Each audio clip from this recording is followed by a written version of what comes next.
Welcome to Creative Courage Chats, a search for a new understanding of creativity and problem solving. I'm Alex Raffi. So I'm just going to go ahead and jump in. So hi everybody. We're back to another Creative Courage Chat, and today I have Rachel Cline with me. She owns an art gallery here in the Las Vegas area, and she's going to tell us a little bit about that. I enjoy talking to her because, and I just was complimenting on her framework, on her background there, how it almost looks like a piece of artwork where she's sitting, because it's well balanced, and I really enjoy that. But I think it's really interesting to get the perspective of people that deal with artists in many levels and things like that. So I'm hoping that this will be interesting to people that are interested in art, getting involved in art, and trying to get their art out there. Because yeah, and there's people that are involved with that connection, and you're one of those people. So can you tell everybody a little bit about yourself and about your gallery? Sure. Okay, so our gallery is downtown in the Arts District, and we've been there since 2008. It's a very small gallery. It's by appointment only. And honestly, I've been in business since, let's see, for 14 years now. And only part of that time have I had a gallery space. My clients are primarily architects and designers, also property owners, so like MGM, Wynn, Marriott, also some commercial properties I end up doing consulting with. So it's not really retail type space. It's 99.5% of the artwork that I sell is project based. So I'm going into a space and I'm creating entire art packages and commissioning artwork and handling installation, handling procurement, sometimes it's like light manufacturing as well. Mm-hmm. We're getting into a little bit more consultation based work too with like some of the larger corporations that we're working with, Mm-hmm. UNLV as well. We've done a little bit of like more advising them on how to curate and work with certain materials. So it's grown a lot from where it started in 2007, I would say. Most of that was hospitality artwork and high-end residential, some commercial and healthcare. And now we get into things where we're creating like brand standards for corporations. Oh. And sometimes we're creating large murals and public art type installations. We're working with a couple of companies to create some artist in residency programs. So it's really kind of taken a road to a lot. Yeah, so it's not traditional. It's not traditional. Is it just basically because of the needs of the community here and of the businesses in Las Vegas? You mean in that it's gone like a lot of different directions from right. the art consulting background? Right. It's just, yeah, we've seen a need for it. A client knows that we're in a creative industry and they ask us to take on an additional responsibility. And so it's kind of, once we've done it a few times, we can kind of keep doing that and follow that model. So right. In that sense, sometimes it's almost more like an art administration or production sort of, group. So when you're looking at art and artists and trying to decide what you want to put as part of your inventory of artists and a category of people involved, what are you looking for generally? There's absolutely nothing. I mean, there's nothing specific that I'm looking for other than something that I'm not seeing a lot of, Right. So originality. Yeah, there's been tons of artists. I don't do this anymore, but I have made the mistake early on to kind of dismiss certain genres or works of art because I didn't think that I had the project for them, and then of course a year later I have the project for it. Right. So I've gotten to the point where like I'm really open to working with and talking to all sorts of artists in different mediums and styles, because you never know when you actually will have a need for it, Well, how much is it actually the client coming to you saying, I want to fill this particular need? Or is it you listening to the client and then suggesting a thing to them? You're consulting with, do you go to the space? I'm sure you go to spaces and you kind of consider and work like a designer in a sense, where you kind of see from color schemes maybe and things like that that might actually work. Is that how you develop? You know, it depends on the client. We're really flexible in that way. I will say that like when I'm working with an architect or a designer, they often have a more, they have a clear picture of what they're looking for often. So there's a little bit more of a sourcing and project management aspect when they really know what they're looking for. When I'm working with an end user, like, you know, larger corporation who is not using an interior designer or an architect, a lot of times they have a lot less idea. They don't have the clear picture of what they're looking for. So in those cases, there's a lot more education aspect of what I'm doing, you know. I have clients who come in and say, oh, I don't like abstract art. You know, they have this idea of what they do and do not like, and they want landscape photography, and you know, and then after I spend you know, over the course of possibly a couple of meetings and a couple of hours, they figure out that they actually love some abstract art. So there's definitely a big educational aspect of what I do, specifically with like end users and property owners, definitely. And you have to be a creative whisperer to some extent, don't you? And I mean, I know you're also, I know you're creative, but I know you're married to a very creative person as well. As an architect, Dwayne Eschenbach is very, very talented architect locally. So you have to also, and I know architects are different, you know, I know a lot of them, but they're interesting. They're an interesting breed. And a lot of times they're very sure of what it is they want, right? Because it's part of a larger vision. And I think, so, absolutely. There's some ego too. Oh yeah, a little bit, sure, yeah, just a little.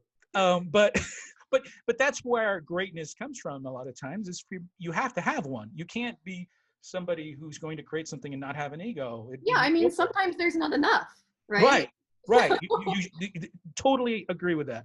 I think that's important. It's just some people manage it a little bit better than others. But regardless, I think that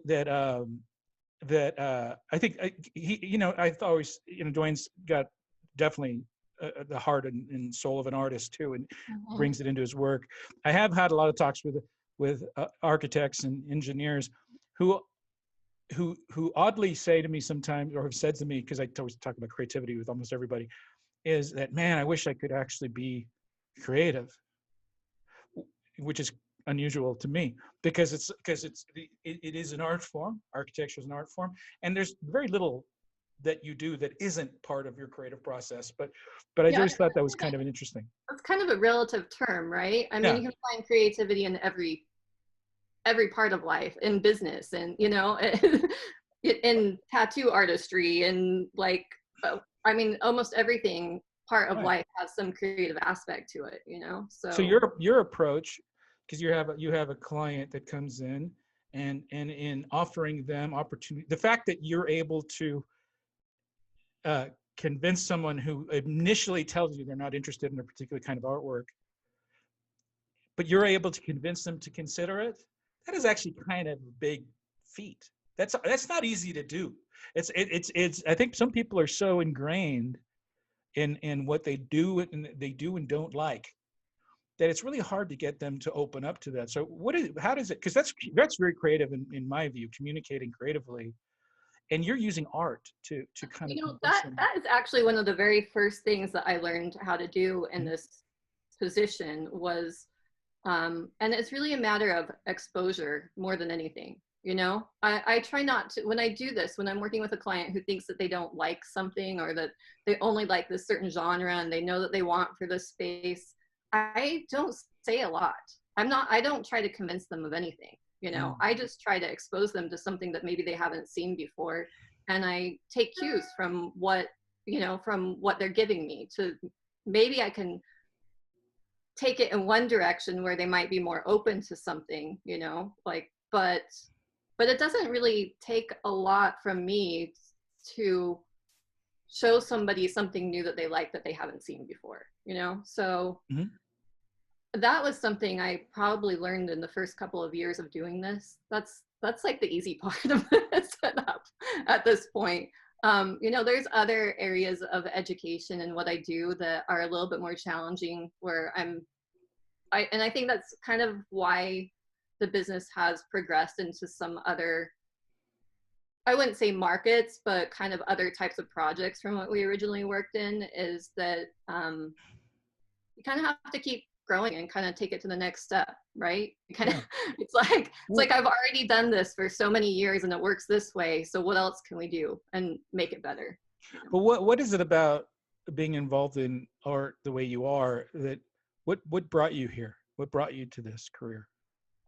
Um, I have had a love of art, like even especially like art history since I was in junior high. I mean, that's like what I would get for Christmas presents from my family was art books, like the classics, like the masters. So I've had a love and an appreciation of art forever. And then from there, it maybe developed into design somewhat. I have a background in photography and art history, of which I didn't finish either. But I one day in, I think probably 2002, 2003, I wandered into a gallery in Salt Lake and I liked their work and I talked to the owner and I found out about what they did, and they were an art consulting firm, and it never really occurred to me that people did that, that there were people who put together art packages and worked with designers and worked with architects and created these great pieces of artwork and public arts for public spaces, So having the background that I did, I called them like a couple days later and I was employed there a week later, and the rest of it's history. I moved here to open an office for them in 2005. 2007, I opened my own firm. So what do you think is the intention? I mean, this is kind of, I guess I'm talking about something that's kind of obvious maybe to some people, but what do you think, what is the intention in bringing fine art into a facility or building? It's not intended to be just furniture, right? I mean, it has to have something that connects the space with the public, right? I mean, it's because it's not really a gallery, but it's a public space. And I've been in public spaces where you see murals or you see paintings or you see artwork or photography that makes you pause, right? Well, I don't think that you can ever say that there is a specific intention in general. Like, a lot of the projects that I work on, our hospitality projects, they're just looking to create a finished space that's beautiful, that makes people feel at ease. If I'm working on a healthcare project, there's certain kind of standards that I work within to also make people feel comforted. Right. Well, that's an intention, right? Wellness sort of, feeling to it. And then if you're working in a public space, like a municipal type project, there could be all different intentions, anything from, connecting with the community to showcasing local artists, to making a political statement, to telling a story about migration. Who knows what the intent could be. There could be many different intents. So think like hospitals, in hospital rooms, there should always be more artwork. Sometimes there is, I was just recently in the hospital for a little thing, and I remember there's no artwork on the wall. And I remember, really? and I was thinking, why isn't there artwork? I mean, there should be something. It's a failure. Yeah, it is, right? It's a TV, but I never turned it on because I hate watching TV. It's just, there's nothing ever worth watching for me. But there at least should be something to look at, other than my cell phone, Yeah. And it's just one of those things. It's like there's not a lot of quiet time that people really consider in the world. And for me, being in a room with a piece of artwork or a photograph or something like that, it's kind of a welcoming thing that says, hey, take a second and just chill out, just relax a little bit. I don't know. I think in those wellness spaces, you have to have the artwork in those kind of wellness healing spaces. Right. I think it's important, and it should be part of the design aspect of a hospital, I think, is to have that kind of consideration. It should. I would say there's a failure on the hospital's part and on the designer's part there if that, didn't get completed. So. Yeah, or maybe it was there and they took it down to make room for a chart or or something. Who knows?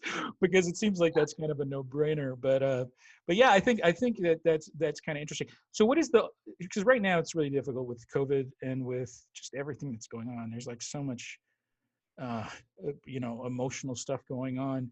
Yeah. And you think that this is the environment where artists go either way. I know that there's artists that are inspired. There's other artists that are distressed because the industry is struggling.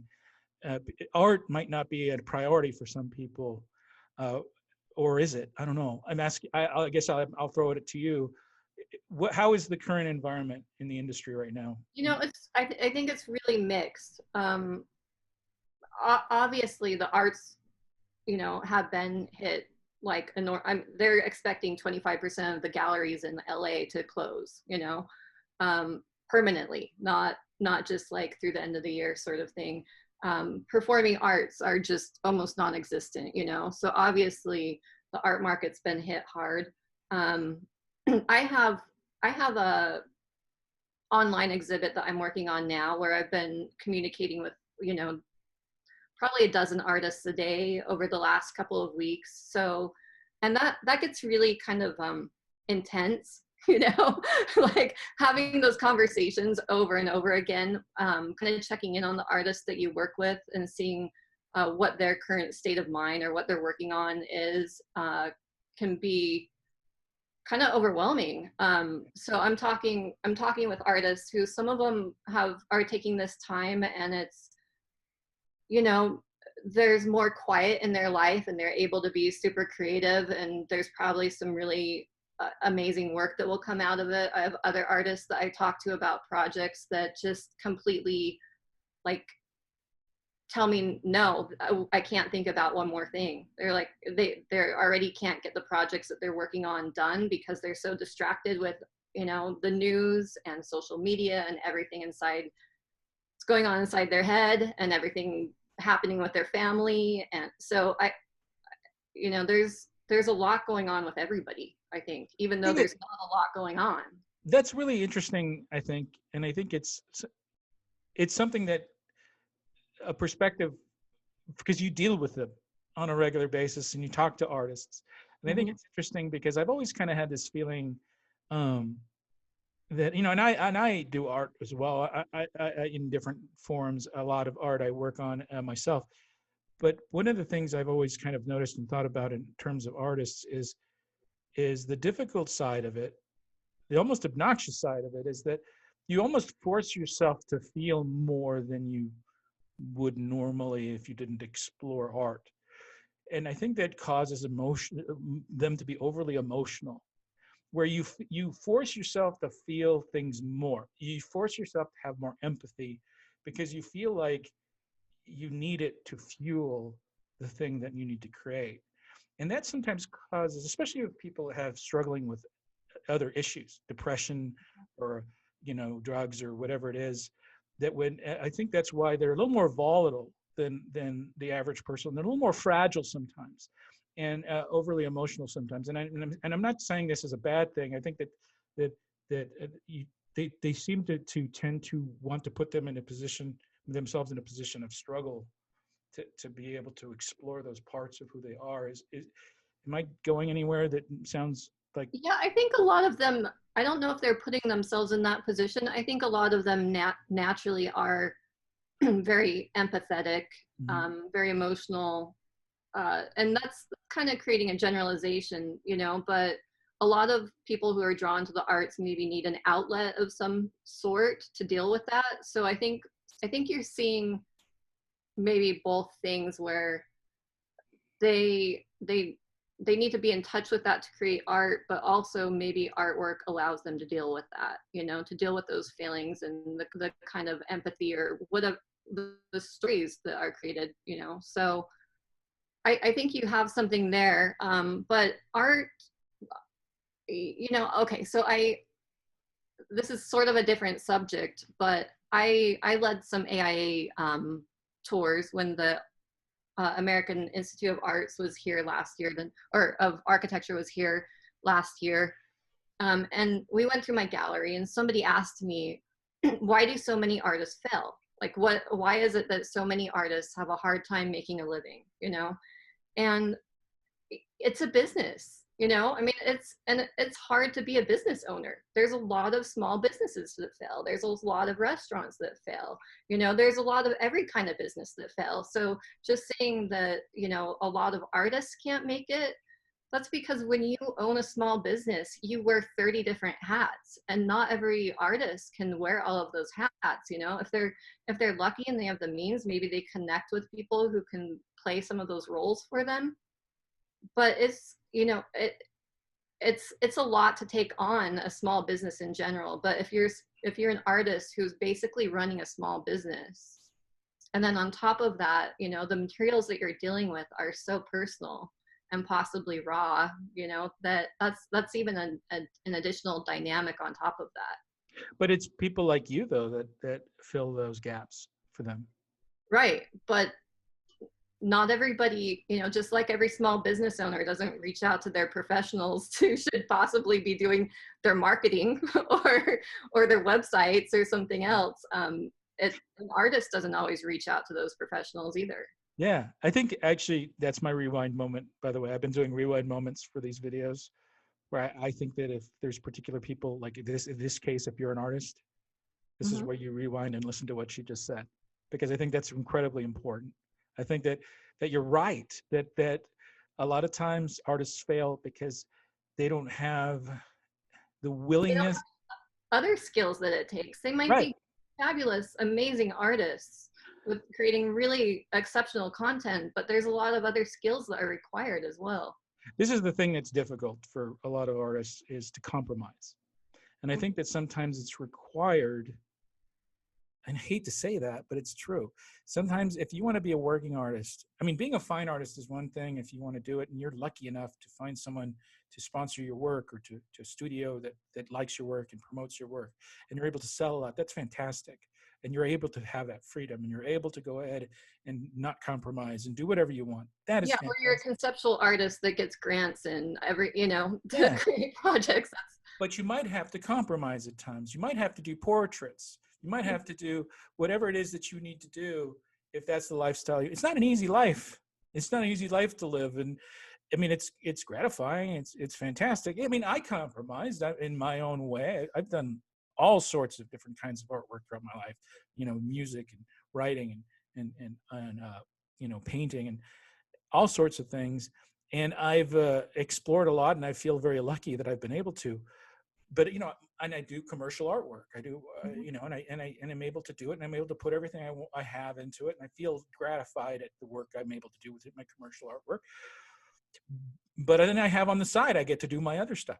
So I think this is an important thing. I think that there's all or nothing for some people, and there's this, you know, it's unfair to, I don't know how to call it, whether it's a lack of, yeah, I guess, I don't know. I guess I already said it. It's just a lack of ability to compromise and to be realistic, that it is a business, like you said, and that you need to really consider the fact that if I can't pay my rent, I can't sit in a place and paint.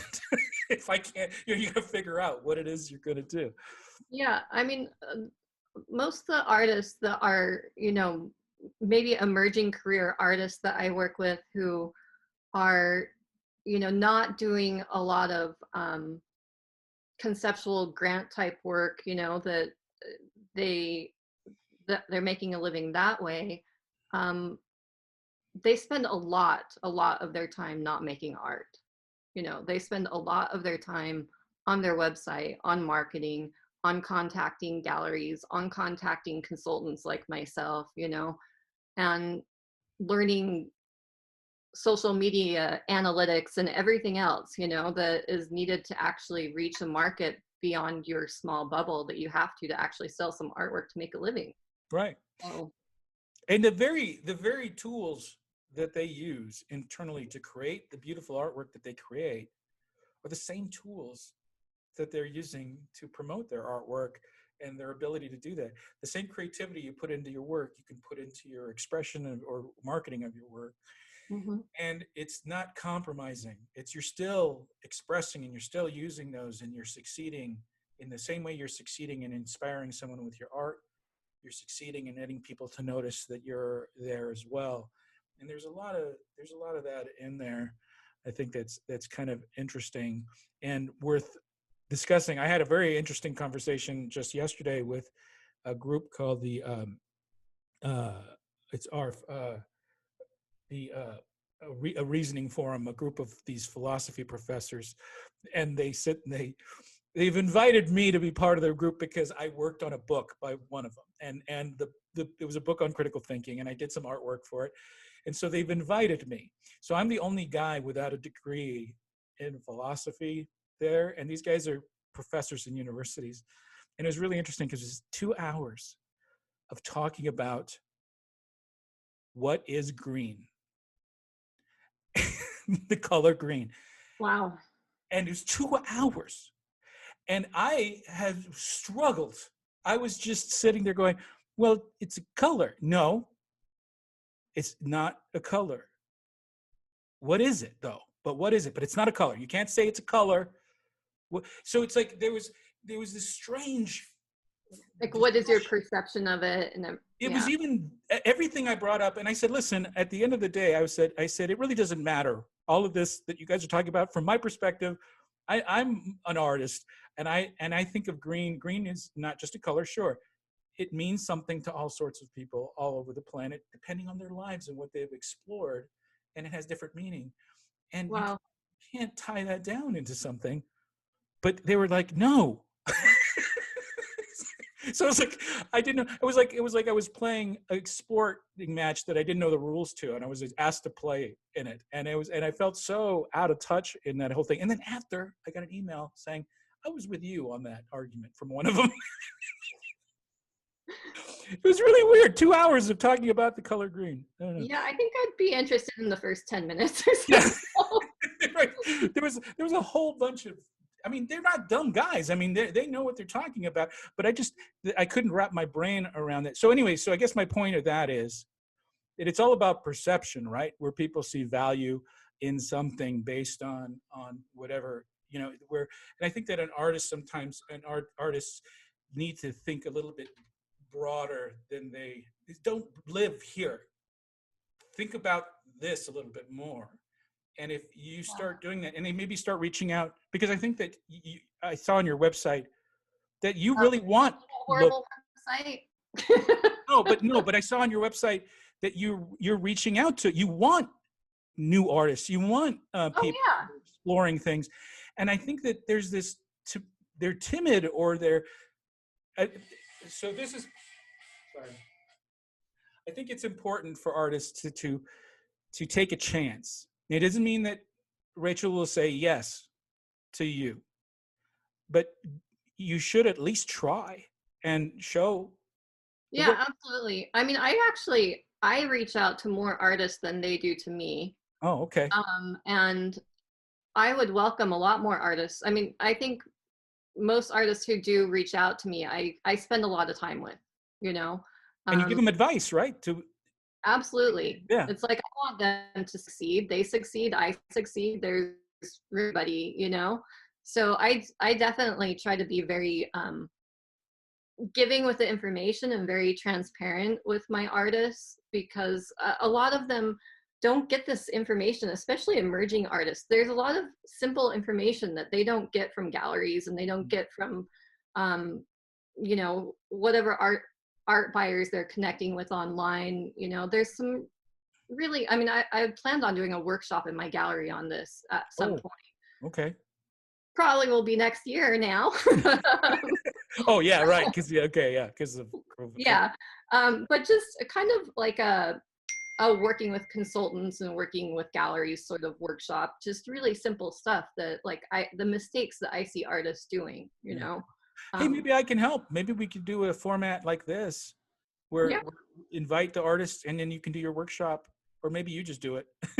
I'd like to just be there to watch, but but this would actually maybe work and it'd be safe. So I don't know. Yeah, but I mean, I absolutely love when artists reach out to me, even if it's not, something I have immediate need for, because like I say, I work so project based. You never know when you will. And right. I think artists in general need to some of them do it, but they need to reach outside their bubble a little in the respect of reaching out to people like me, but also, you know, maybe going to see more artist exhibits other than their Right. Yes. Yeah. to see what else is out there and connecting with other artists. You know, our market, our arts industry and our art community here in Las Vegas, I hear from artists, is not quite as open and welcoming as a lot of other art communities, you know? And I feel like if they could kind of get to know each other a little bit better and see each other's work, then they could be a little bit more supportive of one another, you know? So you see it That's happen in definitely other cities. So that's important. I think that's really important. I think that yeah, community needs its art, the art and of its community. It's so important to explore that side of it. And you know, there you know, rumor has it, I mean, we have a rich art community. I mean, you know, out there, you know, I've been to it. I've seen a lot of shows out there, and it's very mhm, unique. It's kind of quirky, you know. It, mhm, it's got that kind of like hip weirdness to some of the stuff that's out there that's fun to look at and be part of. Actually, mhm. your studio's out very close to that area, right? Yeah, it's right in the middle of the arts district. It's Right. Charleston, Maine. Right. But I think that's pretty interesting. And yeah, you need a little creative courage. See how I did that? Artists need a little creative courage to be able to explore. You're so right. And I hope that they would kind of do that. I hope that they actually make an effort to reach out. In whatever community you're in, there Mhm. are people like you know, you that are Yeah, willing to help them out. and there's other artists that will too. I just unfortunately see a lot of local artists who have to find that kind of community or mentorship outside of our community, you know. Mm, And I think that has to do with the scale, really, the scale of both the arts community and the kind of buyers that we have here. So hopefully, as that grows, that will change. sure. Maybe if there was a better platform for them to connect on as well. Sure. Well, I think you're fighting the good fight for what it's worth, and I think anything that brings art to a community is important, and everything. So, I appreciate. Hey, do you have anything coming up that you want to talk about or mention or anything like that, or I saw that when I did go to the site that you just criticized your own website, I did go to it. There was some beautiful artwork that was just that would pop up as soon as you go to it. I think that was pretty nice stuff that I saw. Uh, Yeah. Well, the website is, we should have a new one in about 3 weeks, I'm okay. thinking. So hopefully soon after this goes live, there'll be a new website out. Um, well, It'll I, probably, it'll probably be tonight, but at least okay. we'll know. It'll be the same link, so it's okay. Yeah, so I had an art exhibit that I had put out a call for entries for that was kind of Earth Day related Mhm. early this spring that we had to cancel, obviously, because that was going to happen in April. um, and I kept postponing it, and then finally I just decided to completely reschedule it until next Earth Day. Mm. So we'll open up that call for entries next spring. I do have another.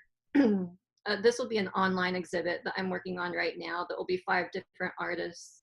Um, Last year we started a kind of fundraising initiative that was Art for Good, where we had the Shade Tree as our benefactor for a fundraising event.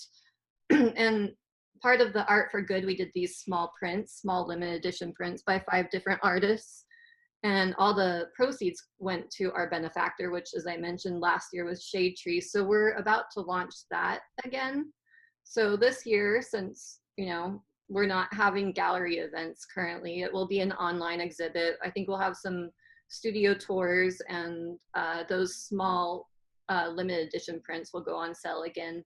Um, they'll probably be on the website, I'm guessing, like later in August.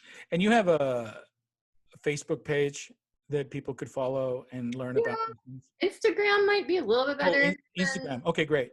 Facebook. I'm a little bit more active there. I wouldn't say I'm really active, but Right, but if you did have something coming up, it would be there on yeah, Instagram. But hey, I appreciate you making time to talk to me. yeah, it was fun.